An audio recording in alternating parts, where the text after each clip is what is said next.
You do not need a huge channel to win big on YouTube. The conversion rate on leads created in video social media close at an infinitely higher rate than almost any other form of lead gen. My guest today is Jason Abrams. He is the head of industry and learning at the world's largest real estate company, and he's the host of the Millionaire Real Estate Agent podcast. What would you say to people who think they have no time to make content? I don't know that you have time not to. We said, let's study as many podcasts as we can. And here's what we learned. Podcasts hit drive time. The average drive time from a human to get to work is 42 minutes. So we decided that the perfect time for a podcast would be 42 minutes. That was number one. Number two, Jason, I want to go 0 to 100 real quick today and say congratulations on hitting 1 million downloads on the podcast that you're leading. What would you say some of the insights and tips that are behind that milestone? Oh, well, first of all, thank you. It was all the listeners. It's the People's Podcast, my friend. So thanking them especially. Before we launched the podcast, I work with a gentleman named Gary Keller. Gary wrote the book, The Millionaire Real Estate Agent, which is the namesake for the podcast. And he doesn't do anything in life without a model. So he always says, be incredibly slow to start to perfect your model and then be very, very quick to then execute it. So we took a step sideways and we said, let's study as many podcasts as we can and learn as much as we can about what makes some of them incredible and what makes some of them easy listening and what makes some of them addictive and what makes some of them set it and forget it. Here's what we learned. By and large, podcasts hit drive time. And so although we might listen to it while we're in the gym and we might listen to it when we're in the kitchen, a ton of people listen to them when they're in the cars. The average drive time from a human to get to work is 42 minutes. So we decided that the perfect time for a podcast would be 42 minutes. The idea would be that you listen, by the way, that's total drive time. So it's usually 20 minutes in the morning, 20 minutes in the afternoon. So we wanted to make it where you could get it on the way to work, then you could turn it on after work and jump right back into the episode. So timing really mattered. That was number one. Number two, we found a ratio that we loved, which was host talk time to guest talk time. And we calculated it at a 5-to-1. So if you listen to the MREA podcast, what you'll notice relatively quickly is I, as the host, speak for 1 minute of every 5 minutes that our guests are speaking at a max. It's not about my brilliance. It's about theirs. And thank God for that, because I'm not that brilliant. We stick to that ratio as the golden ratio for us. Number three, there's a ton of podcasts on any imaginable topic, and there's a million general interview podcasts and ways to look at life. And we decided that in a world that seems to be getting more and more general, we were going to get wildly specific. So we run a podcast built for real estate professionals in order for them to run better models and systems. That's it. We deviate from that very, very rarely, meaning that I didn't want to compete for the entertainment ear time with Joe Rogan. I'm not trying to get you for 5 hours where you're going to get all making matter of life and all the things that happen in it. I want you for 40 minutes a week to get the most high level, specific real estate conversation any human could ever have. And then finally, tactics and systems, meaning there were podcasts that were out there in our space and they're all great. Love the hosts. I think they do a great job. But a lot of them were like these bizarre walk down memory lane for 40 minutes with a real estate professional, which is great. It's though possible that you listen to it and at the end of it, you have no new time in your life and you have no new way to make money. And I'm not suggesting those are the only things in life. I am suggesting that when you have more of both of those things, life tends to improve. So for us, we teach a model on every single episode. And that model, and here's the key, goes out in writing every Thursday to our listeners. So on Monday, you listen to it. You don't have to take any notes. On Thursday, we email out all of our notes and the model from the episode. And that's been really attractive to people who want specific information. What does production look like specifically for you and the amount of time this takes you per week to launch this really incredible model you just delivered for us, this podcast that follows a tight format, tactics, systems, getting the guests on and whatnot. And at this point you have help. And so you might speak to an individual agent that wanted to start a podcast or an individual entrepreneur, comparing what they might do to also what you might do in regards to producing a show like yours? First thing I would tell you is that if I would have waited to have it perfectly, I wouldn't have launched the podcast yet. Like, the reality is there's a ton of time that people spend getting ready to get ready, and I would fight the urge to do that if I was out there. And I didn't have any team when we started it. I had an amazing curiosity around the industry. I spent my time and trying to find the agents that were top in their marketplace. Once I found them, I simply asked if they were willing to do an interview for us. I did pre-interviews. They take about 30 minutes. The pre-interview is, what's your model? What's your system? What's the thing that y'all do better than everybody else, and how does it work? Then the show takes 40 minutes to record, sometimes 50 minutes to record.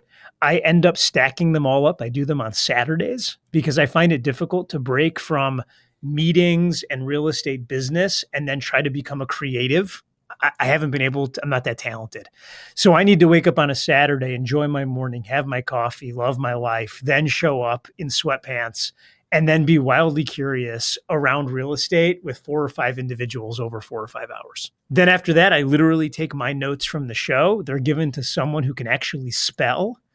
They're then put into a one-pager, and then we send out the email. When you actually end up doing the math, because we do very little editing, we have about an hour and 40 minutes into each 40-minute podcast. I have a lot of takeaways here, and I'm curious if there's any nuances on these takeaways. I think start before you're ready. So no team when starting.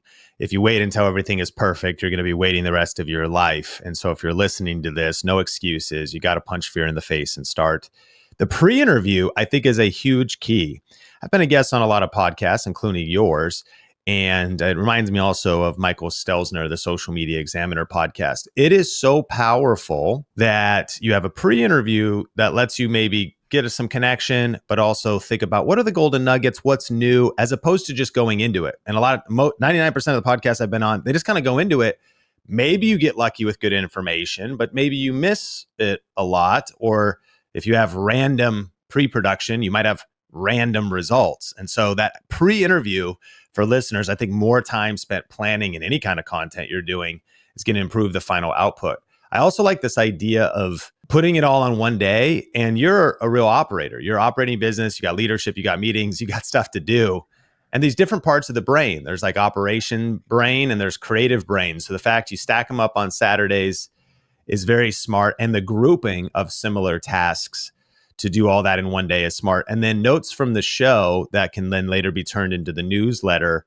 I'm curious if now in a world of AI, my thought is the production of a newsletter to follow up a video podcast in today's world is easier than ever before, because you could pull the transcript of the conversation and your original notes to probably formulate something pretty powerful. Have you started experimenting with that yet? 100%. And it's great to get a running start and a first draft. What I find, and I think this will change, by the way, in relatively short order because AI is becoming so advanced, is it misses the nuance and it misses some of the depth, which, by the way, is the whole reason for the pre-interview. I found that when I was doing the show without the pre-interview when we launched, I still thought the content was really good. The challenge was I wasn't able to say, in our pre-interview, you mentioned blank, and actually said, that's the reason you do it. And what I found was as soon as the microphones were running during the podcast, some of the brilliance would get left out because everyone's trying to be smarter and they're trying to converse and they're not on podcasts every day. So with no pressure, you get more diamonds in the pre-interview that you're then able to build when the pressure is there during the podcast. I do think, by the way, that the newsletter, and everyone wants to discount that. And I don't know why. In my mind, the newsletter is as important as the podcast.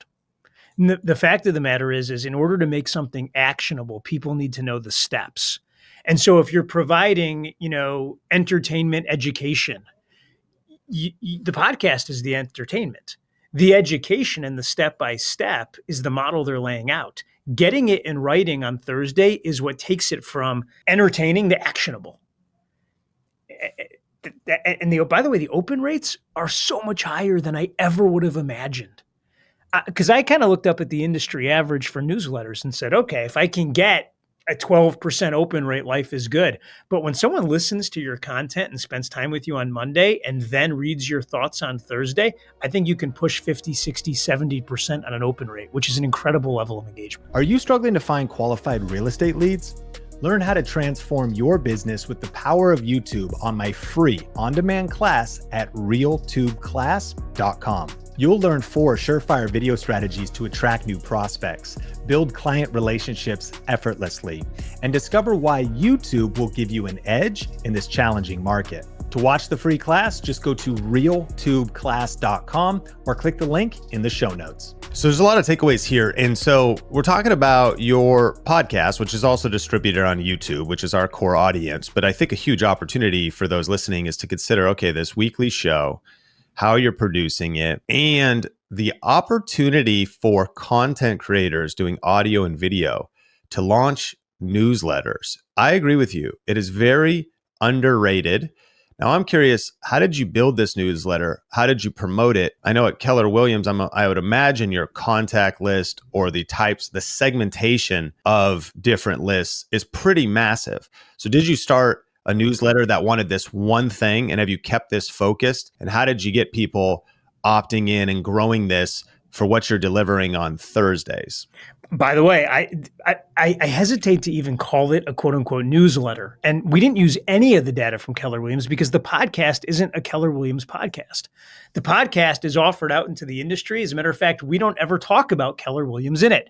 We're providing the education for the entire industry to try to move everybody forward. The only thing that we did is we said, listen, odds are you're out in the car and you're going 110 miles an hour in the Range Rover. Don't take notes while driving. I'm going to take the notes.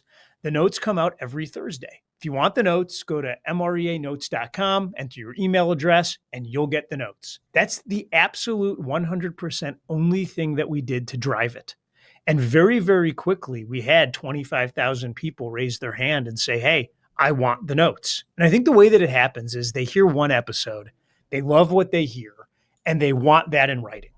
It's a 1-page outline that comes out with step-by-step. These are the 7 steps to getting your YouTube world off and running. Something like this would be what you would have taught our people. And after that, now they're kind of in. And what they find is the notes come every Thursday and they open the ones that have a topic line that they're interested in. And I'm absolutely amazed. I get more emails thanking me for the notes than I do thanking me for the podcast. So is that 2 different URLs? If I want to spy on this for my own brand and look into it, it looks like I can find it at millionaireagentpodcast.com. I enter my first name, last name, email. Was there a second URL you also bought that you give a verbal call to action to? mreanotes.com. I just felt like no one could, at least I was using myself as the example because they told me millionaire podcast and I didn't know how to spell millionaire. Yeah, I agree with you. Here's the deal, gang. I can't read or write so well. And so when someone says spell millionaire, I'm like, I am one, but I couldn't spell it. We got to make that shorter. Yep. Okay. So I like that. So, and to speak to that, that speaks to the fact that you might have more than one URL, and it's a juicy tip for our listeners. Verbal call to actions on video and audio, I think, are key, but how easy is your URL to spell? So pursue and purchase a clear and simple URL to promote something cool like this. It could be a newsletter. It could be something else you're giving away. And you can always just redirect it. And some of the biggest pitfalls I see people fall into is hard to spell words. Also, sometimes numbers. They might see the number 1 podcast. What was it? Is it the number digit or is it ONE? So you want to make these things what are the pitfalls that people could fall into to drive traffic from the podcast over to that page or from the YouTube channel. Now, I also notice there's a really cool feature you have here that people could take advantage of. People can record questions. Is that something that you still do? Yeah, absolutely. So when you go there, and we call that out every 3rd episode, we call out the fact that at any point you can go to mreanotes.com and record your voice asking a question. And if picked, we're going to read it on the air and give you the answer. And we did that for 3 reasons. Number 1, we wanted to see if there could be a way for us to interact in a more personal way. Because right now, the podcast, by its very nature, is one-to-many. Could we start forming a one-to-one relationship? Number 2, we were using the questions as kind of a governor to figure out, well, what topics should we cover next? And so we line up our questions all the time and say, okay, if we're getting a disproportionate number of people asking about door knocking or asking about social media interaction or asking about client events, this points us in the right direction so that we're following true north to make sure we're covering the right topics. And then finally, which was number 3, we were trying little things, and we still do, to just find out how many people are listening and then willing to go take action because we asked them to. And this was a different way. Google has this idea of the heart metric, which there's an acronym for the word heart. It begins with happiness, and it breaks down how they view someone would think about using any Google page. And the last one is task. Did they actually get their task accomplished? And so we looked up and said, well, what would be the quote unquote heart metrics for a podcast? Well, number 1, you'd want to see that your listeners are growing. Number 2, we want to see engagement in the newsletter. And then number 3, if we were going to start giving tasks to the listener to see if we're really in relationship, would they start doing it? It's a really powerful way to judge whether or not your audience is engaging if you're not selling a product. Because keep in mind, a lot of folks go out and they create a podcast or a channel in order to sell a product. That's not our model.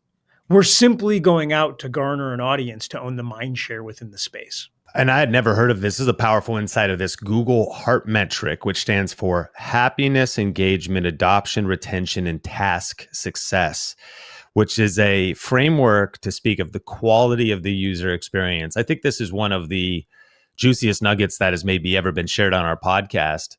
And it ties into something that YouTube values, because I think on YouTube, we can get so stuck in math, and we think about how many views do we get, what's the biggest number of reach can we get? Whereas YouTube has been banging the drums about satisfaction, viewer satisfaction, and Google owns YouTube. So heart speaks, engagement, like impact, depth. And you start thinking about these things. Well, there's views, but what about also comments? What about the depth of the comments? In this case, you're saying the action someone takes to go all the way to your website in response to an invitation to do so, to share just their feelings, record their voice. Such a powerful metric that I think a lot of times we can get disconnected from as creators, thinking just about the, if you will, top line data metrics as opposed to those emotional connection metrics. You have any further thoughts on that? No, I think that's spot on. I think that by and large, there's only 2 ways to enforce an action in somebody, either by edict or influence. Edict meaning I'm in some position to make a rule and then you follow it. Influence is a much longer road, measured by people taking actions based on a suggestion. And if you're going to look up, and I'm a novice at all this, but when I look up at the influence economy, I'm reminded that you're either influencing or being influenced. And so I'm constantly looking for ways within the program, within the show, to find out, is influence actually happening, or am I just talking into a camera? Such a good insight. What would you say to people and leaders who think they have no time to make content? This is going to sound canned and crass, but I would say, I don't know that you have time not to. And when I say that, everything matters, but not everything matters equally. And you could be right out there that this whole internet thing is a fad, that this social media thing is going away. You might be right. I'm yet to see any evidence of it. And, Dillinger robbed banks because that's where the money was at. I do a podcast and social media because that's where the people are. And if you're going to be in a people relationship business, I always think about the pyramid of communication. And if you think about being in emotional proximity. So let's think through this for a second. When someone gets close to making any decision in life, they do it with whoever's in either physical proximity or emotional proximity to them. Physical proximity meaning I'm close enough to you to influence your decisions. This is why, by the way, all you parents out there get all scared to death when your kid's hanging out with knuckleheads, because they're in physical proximity with knuckleheads, and knuckleheads make bad choices, and then your kid goes along on that ride. So let's pretend for a second that you're selling plumbing services. You could move in and live in the basement of your best client's house. And that way, anytime they had a plumbing issue, I promise you'd get that work. The problem is you can only do that with one of your clients. So physical proximity doesn't work for us. Now you're into emotional proximity, which means that I'm enough of a part of your life that you're going to include me when you make a decision around the thing I'm an expert in. So how do you build emotional proximity? Well, People do business with people they like. So in order to do more business, you have to be more likable to more people more often. Once you get there, by the way, I think you're 99% there in any sales or influence business. Because I have people every day that are like, well, I made 40 contacts today, but I'm no richer. And I always look back and say, that's because no one liked you more at the end of the day. People do business with people they like. So how do you become likable to more people more often? Well, then you look up at the pyramid of communication. At the very bottom of it, I put email. It's very impersonal. We get a million of them every day. It very rarely moves me emotionally closer to you. One step up from that is actual snail mail. It still works, by the way. All these things do. I get something in the mail.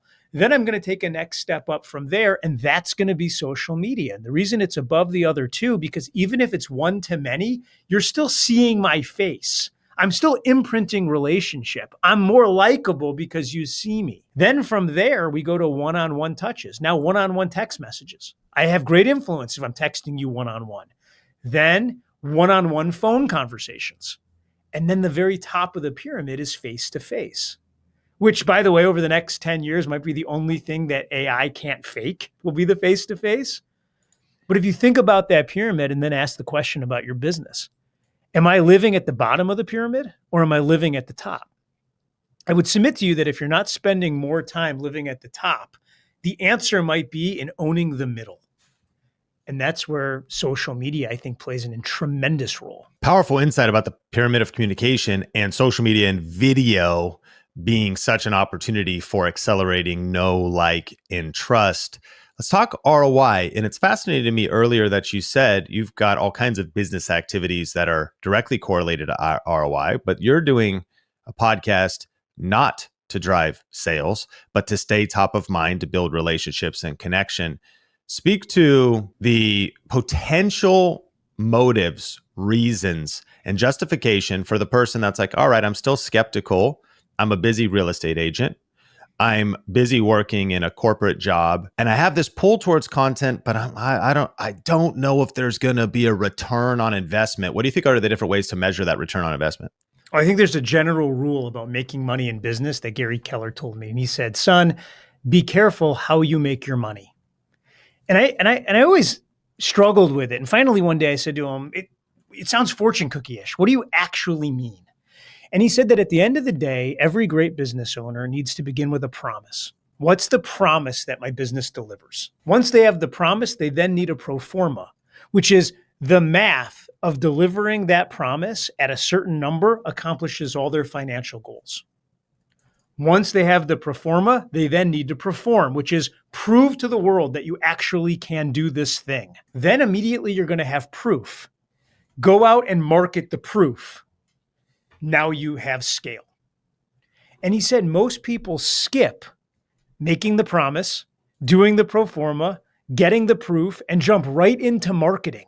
But they don't market proof that it works. They market proof that they work. But in the end, the consumer doesn't care if you work. It's about them. They care if it works for them. When you think about those things in alignment, social media becomes the amplifier for every single one of them. And I think when you look up now and try to figure out the ROI, in the real estate business, it's the easiest figure in the world to do. And here's the math you're going to do. You're going to take your average sales price divisible by whatever rate you charge, and you're going to get a dollar amount. Then you're going to look up and realize that it's next to practically free in order for you to start doing things on social media and video. And if you do one deal, you're going to have the greatest ROI ever. Then it will be a very short period of time before you start to realize that the conversion rate on leads created in video social media close at an infinitely higher rate than almost any other form of lead gen outside of your direct database. And the reason? They're in emotional proximity to you and they feel like they have a relationship before they ever become a lead. And then the final thing that you'll do, you'll realize that you wake up every day currently trading your time for dollars. How many minutes a day can I do a certain activity that results in some sort of positive variable feedback, an appointment or a lead? The genius of the model that Sean, that you teach and so many of the people you have on your show is that social media works while you sleep. Meaning to set the fishing lines and then go take a nap at the bottom of the boat is a hell of a lot more fun than fishing by hand. You are incredibly effective at articulating frameworks and giving us such things as the 4 Ps: promise, pro forma, prove, and proof. I do want to. So much was unpacked there. Listeners may want to rewind, and I also would like to dig a little bit deeper there to walk us through those Ps. Because you said at every level we could do that on social media, and at every level where you're saying most are making the mistake and they're skipping to marketing and they're not even proving the product works or proving they work or the service. And so maybe speak mistakes through the Ps. Why do you think people, I'll walk you through them. Why do you think people are making, what are the mistakes they're making at the promise, and how do you do it right? How would you do the promise on social media? What does that look like? I think most folks promise competency. And the challenge with that is that competency is expected. Meaning, if you were to go in, let's use the ladies in the audience, and you were having a baby delivered, and the doctor came out and said, I'm going to crush this. And I'm talking about all 10 fingers and 10 toes. What? Like, you look up, right? And you'd be like, well, wait a second. That wasn't my definition of crushing it. That's just competency. Like that better happen. Jay Bayer taught me this, and he wrote an incredible book called Talk Triggers. And what he said is that people don't talk about competency. They expect it. The promise that we need to make has to be more than competency. So what's the promise that you're going to make around whatever product or service that you're offering is that's more than simply being competent? And here's how this will show up for you in your life if you've already been in business, which is you can't believe that your phone isn't ringing with more referrals. Because you sit there and you look up and say, well, I don't get it. The last deal that I had, I listed their house. Let's just use that as an example. And I got it sold in less time than I told them, for more money than I told them that they were going to get, with fewer headaches. But they're not sending me anybody. Yeah, gang, that's what that client expected. That's called competency. So what's the part of the promise that's more than competency? And I think everybody skips that step. And by the way, how you use social media, it's 2 ways. Number one, to figure out what people actually want within the service that you provide. Because one thing social media and the internet is undefeated in is bad reviews. Like, if you want to go find out what's really going on out there, just start reading about the horror stories in your market to figure out all the things not to do, and then look for the missing pieces and what people actually write as a good review. And you know what you'll find? And you taught me this, I believe. There's a ton of 5-star reviews, and there's a bunch of 1-star reviews. There's very few people that thought it was a 3. So I make my promise by reading what the things that people gave someone a 5-star review for in my industry, and then I piece those things together, and that's going to be my promise. So I love that you mentioned, using the real estate example, that you got my whole house sold faster than I thought, with less headaches than expected, at a higher price even than I thought I was going to get. And I didn't even talk about it because that was just expected. What would be an example in that same industry then of a standout promise that we could all learn from, of like, all right, well then what does an elevated promise look like, staying on that example? Well, it depends. In that industry, it depends exactly the type of customer that you're going to be working for. Ultimately, we want customers to turn into clients, because in that industry, we're going to have fiduciary. So the way that you'd have a promise and the way that you would have a talk trigger is you'd figure out what specific need in the market am I going to solve? Because there's this idea that if I go after everyone who might be buying or selling a home, I'm going to be successful. But in the interviews I've learned, it's when you zero in on a specific type of client and then solve their problem in an innovative or more thorough way, that's how you end up becoming the biggest. Look at a guy like Tim Heil, for example. This is a young kid at the time who comes into the real estate industry, reads the MREA book, and instead of going and advertising generally, all he does is say, the only people I'm going to represent are those that didn't sell their home the first time and became an expired listing. That is all I'm going to do. And this forces him to come up with products to help homes that didn't sell the first time sell the second time. These are things that were like enhanced staging or cash offers or the external cleanup. All these things that you don't need on every house. You just need on some that didn't sell the first time. So his promise is, it will sell the second time. that all comes together. And that, by the way, becomes a talk trigger for people. And Jay Bayer explained to me, he said, talk triggers are things that people do organically when something surprises them. The example he uses, if I was to say to you, Sean, there's a certain hotel that loves chocolate chip cookies, which hotel would you think that might be? I wouldn't know the answer, but I haven't experienced that. And I know they give you chocolate at the front desk, right? That's right. By the way, it's DoubleTree. They DoubleTree. give away 75,000 cookies a day. They've been doing it for 32 years. And they tracked that for every human that they give these cookies to, a third of them tell someone about the experience. Oh, you wouldn't believe it. They gave me a cookie when I checked. Gang, they got zero marketing and advertising budget because they have their promise, the warm welcome. That's their promise.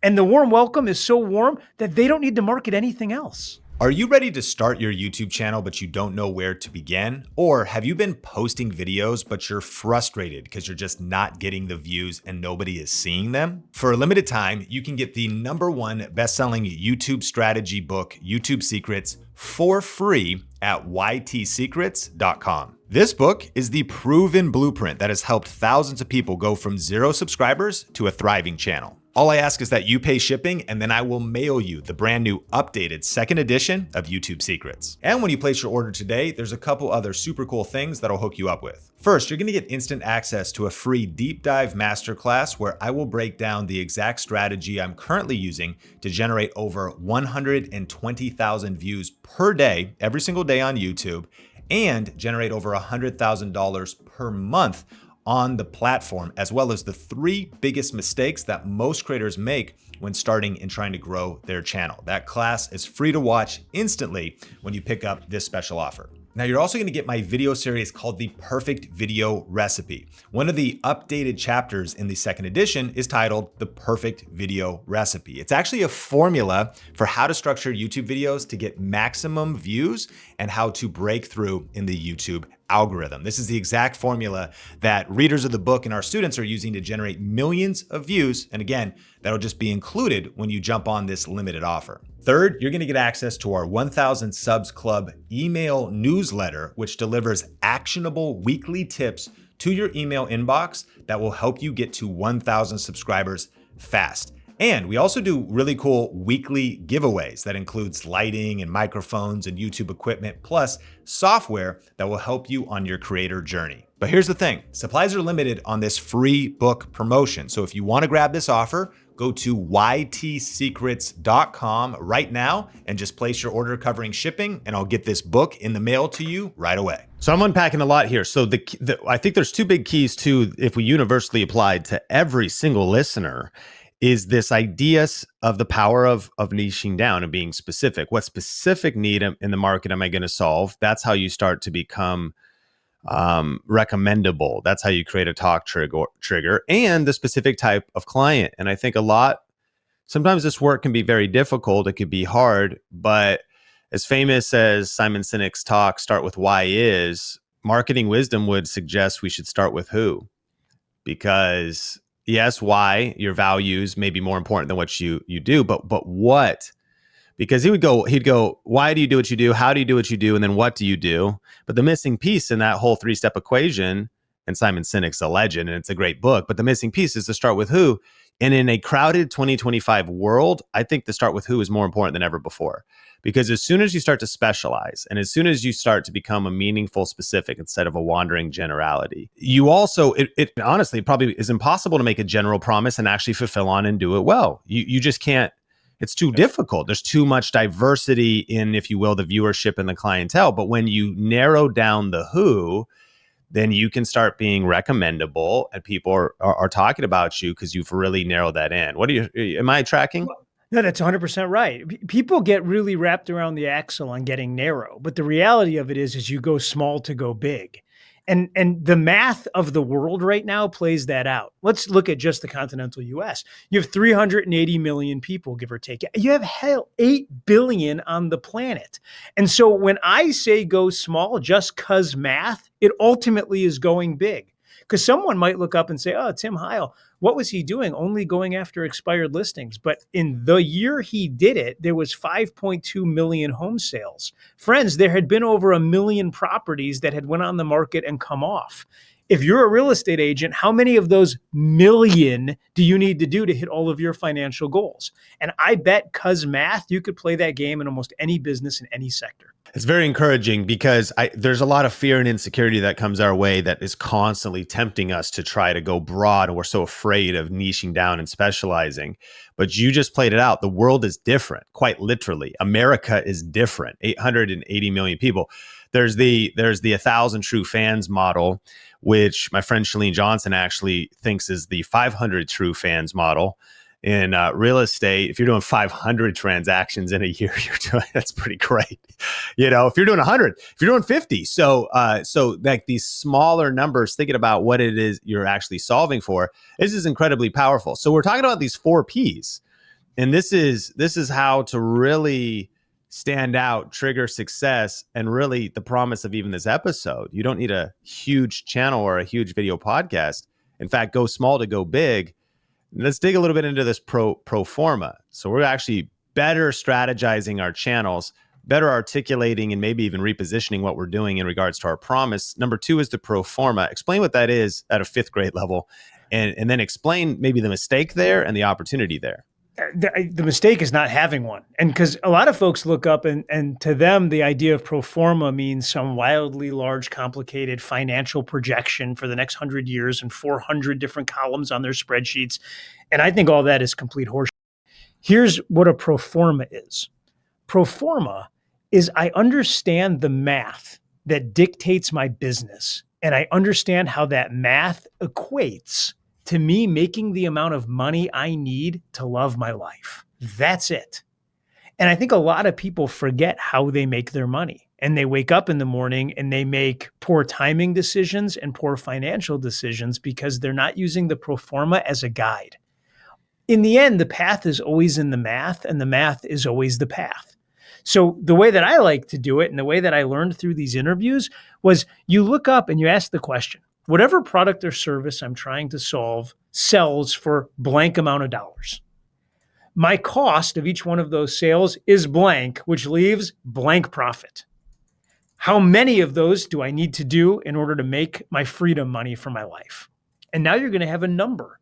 And then every day we wake up in pursuit of that number. And I always say live at the top of the funnel, which means the top of my funnel is everybody that hears my voice. The bottom of my funnel is everybody in my business that actually ends up buying a home. So how and what are my ratios to go from the top of the funnel to the bottom? Once I'm comfortable for that, I just live at the top. And I know that if I put enough people into the top of the funnel, the bottom takes care of itself. I know that sounds overly simplistic, but gang, the best things in life are the most simple, and yet everything naturally wants to become more complicated. This is very powerful. It's a very important question for every listener to think about. Again, what are the important actions that I'm doing that should be driving results versus what are just the random activities? There's so much distraction in today's world. And I think the trap of content creation is just thinking like, oh, I don't know what I should do today. Should I just, go live on my Instagram or make some reels? Should I make a YouTube video? What YouTube video should I make? Do I need to, and what other actions do I need to set up in regards to around my business and to create a real content business, let's say. So I was kind of looking into this, and it's getting clear that, okay, what could the math on my channel be? What are my income streams? It might be YouTube AdSense, affiliate marketing, brand deals, online courses, digital products, or all kinds of different things. So then the actions, am I uploading 2 to 3 SEO driven videos weekly?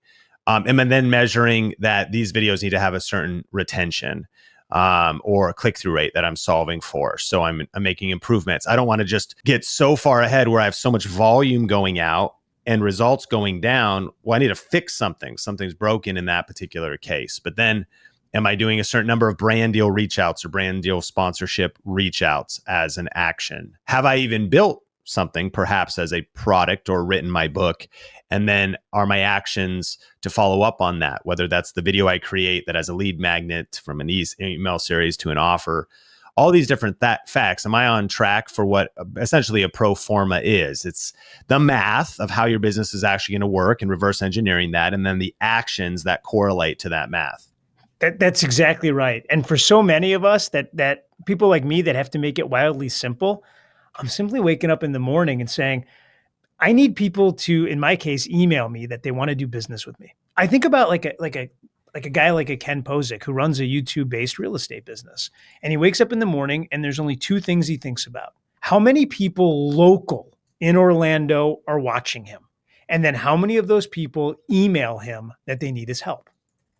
And yeah, there might be 400 or 500 other things on his mind, but those are the two things that drive it. And to the point of this episode, he said to me, one day I made an incredible video. He's in Orlando. It was about Disney. And he picked up like 30,000 subscribers. And when he looked into it, he found that a ton of those folks were in Japan because they were wildly interested in this really niche thing in Disney that he had been talking about on the video. And he looked up and his immediate jolt of excitement over more viewers became this wah-wah moment because Ken wants people in Orlando or people moving to Orlando listening to him. So his pro forma is specific to that. I think it would be an awful feeling to wake up every day and not know the numbers that drive the business and feel like I was wandering through the wilderness hoping I find my way.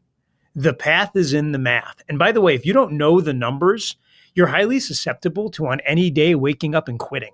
And I know that sounds really harsh, but that's the reality of it. If the numbers are the path you're on and you wake up without it for a long enough period of time, that's when one day you just stop because you decide that it's not working. The world doesn't decide. Your listeners certainly didn't decide. The viewer didn't decide. You woke up one day and using the Ouija board method of life, decided it didn't feel good and then decided it's broken. And I think that there's an awful lot of dreams that fall out of the realm of reality because of that. That's genius. Now, as I think about Ken Posick, you mentioned he thinks about two numbers. Could we combine those? Is it really one number? He wakes up saying, how many local people emailed me that specifically want help with real estate? Is that really the one number? Well, it is. The only challenge is in Orlando, you have people from out of state that are moving to Orlando. So they're not local yet, but they will be. In most markets, if you live, by the way, and this isn't a knock on West Bloomfield, Michigan, I grew up there, a great place. There's not that many people moving there. That one should be one number. How many people locally, and then how many of them are emailing me? I see what you're saying. Okay, so in his particular case, what I love there is this exercise that I threw out what a creator business could look like. And it's like you're tracking your affiliates, you're tracking all this other stuff. But what a great thought exercise to break it down to say, what are the one or two things? Makes me think of the book, The One Thing. What is just like the one thing that's moving the needle? And we talk about views lead sales in our accelerator program, which is a simple framework, but it's quite profound. It's like I'm getting views on YouTube, but how many qualified leads am I getting that are actually leading to sales? And having these metrics that I'm measuring. And even maybe sometimes more importantly, sometimes we have multiple income streams. Like for us, we got a book and there could be book sales and that's a level of impact. And then we maybe have lower cost products that are really cool and people love. But the deepest transformation is like, what's the one number? And that might be our program that, brings the most transformation possible. And what's the one number in your business? Then in a way makes all other numbers unnecessary. All of those are to manage. But if we solve for this number, it solves everything else. And so for Ken, as his core business being real estate transactions, whether local or people moving to Orlando, you get distracted.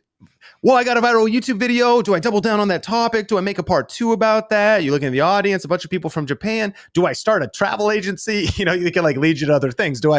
Should I get on the phone with them? Do I try to create something new? And where there could be bright spots that lead you to something, oftentimes staying committed to the core mission, being purpose-driven, knowing what that is, and actually fighting distraction. Because social media can lead you in a way, dangerous pitfalls, even when you have good things happen, like a video popping off or going viral. What are your thoughts? Be careful how you make your money.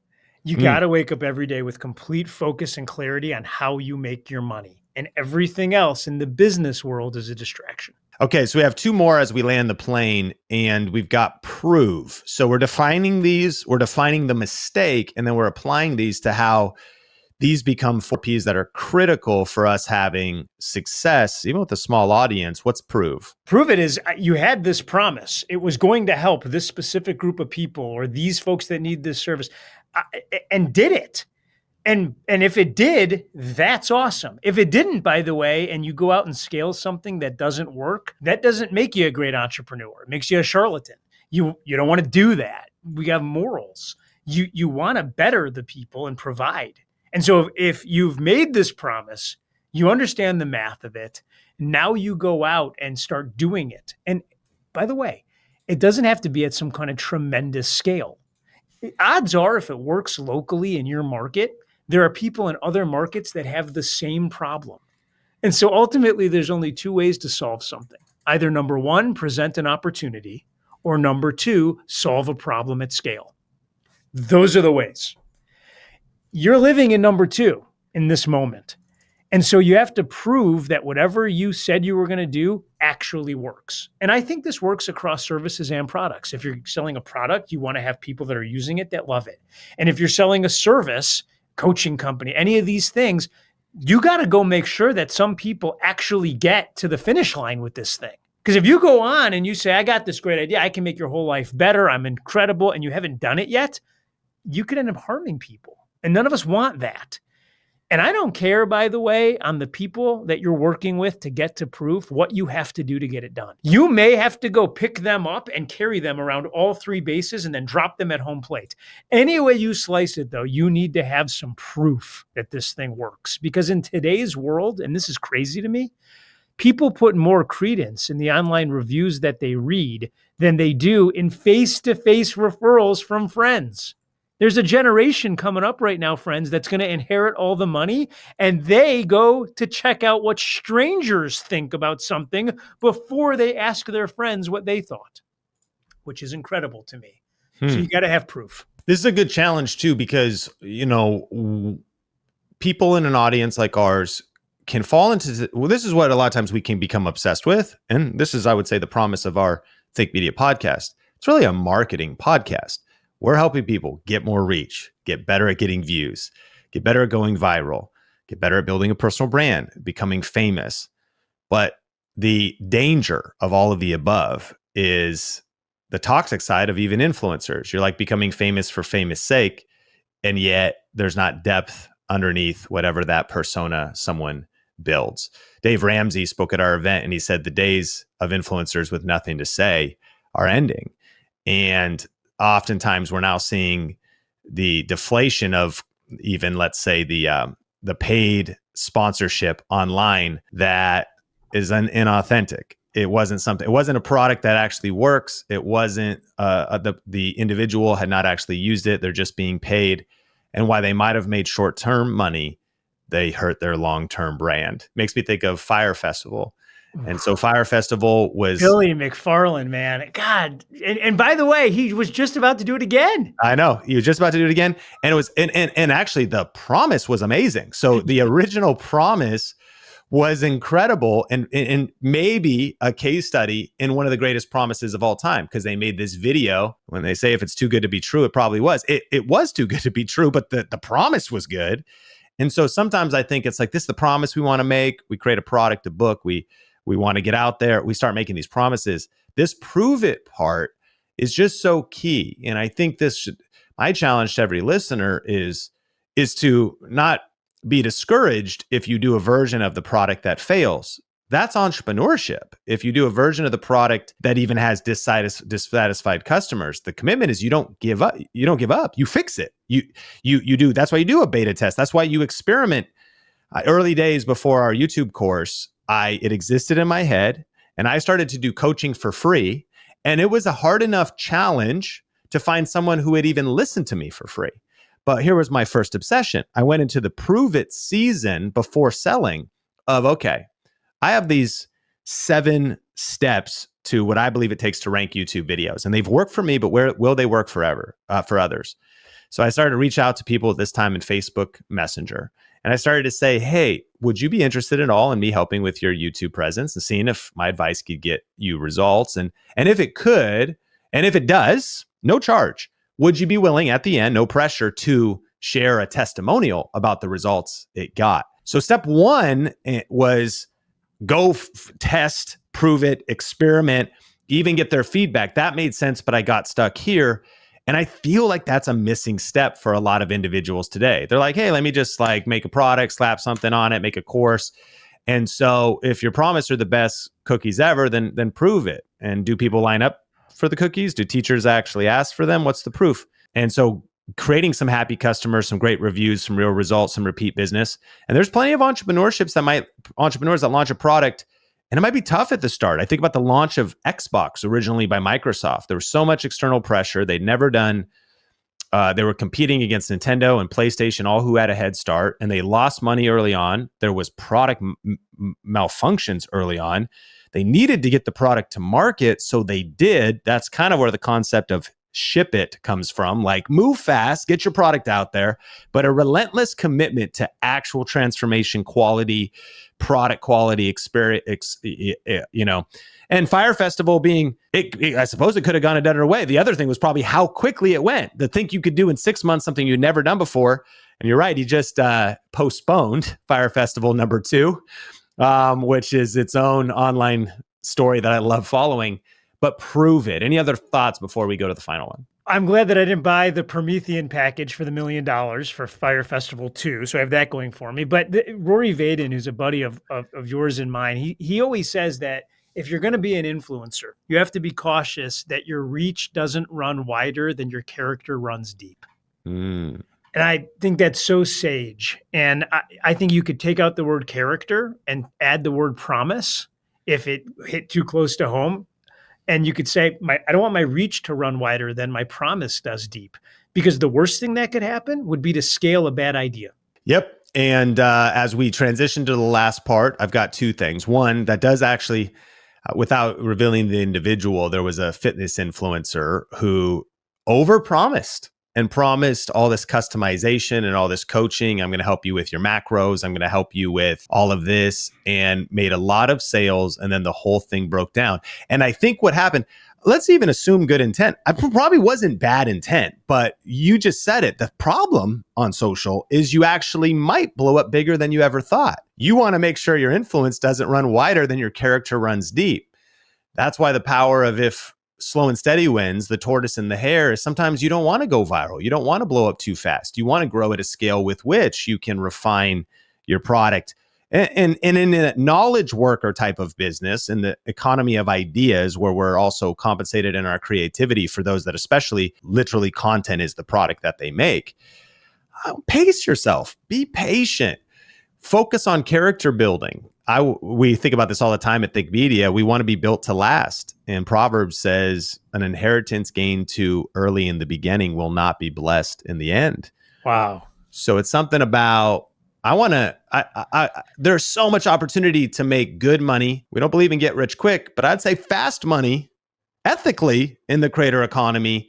But sometimes you don't want it to be too fast, because if you sacrifice what matters most in the process, scaling quick, and oftentimes you would probably know this, scaling quick is you might start to really scale. Like I'd say a lot of people probably think media is scaling quick. It is. Like, where the numbers we're getting today are pretty rapid by a lot of objective standards. What most people don't see is that we're about to be on our 10th year anniversary in October of 2025. And there was 10 years before the start. That was there always is pain and process. And so the flywheel of fast scale, which I'm all for, but thinking about that timing, and I think it's a little overrated, because I don't want to have 15 minutes of social media or YouTube fame only to fizzle out and be gone shortly thereafter. You don't want to have a good year. You want to have a good career.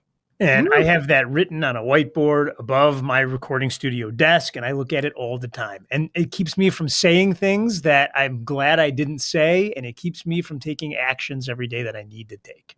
Well, this has been so rich and valuable. We're going to hit this last point, but I want you to give a shout out to some of the things so where people can connect with you and follow you. We have one more of the 4 Ps, and I know this conversation has been so rich, and I want to just acknowledge you, Jason. It's been awesome to get your wisdom. And I know I was like, yeah, we'll probably go 40 minutes, but here we are because the tactics here are immediately applicable for every listener, and I believe we're going to be better for it. And we do need to get this final point. But before we get there, how can people connect with you? What are some of the resources, things they can follow, connect, and follow up? Just check out the podcast. If you enjoyed the podcast, even though it's real estate focused, those models transfer to almost every different business. And everything I've said on this podcast, I learned asking questions on mine. So it's the MREA podcast. You can find it anywhere you get yours.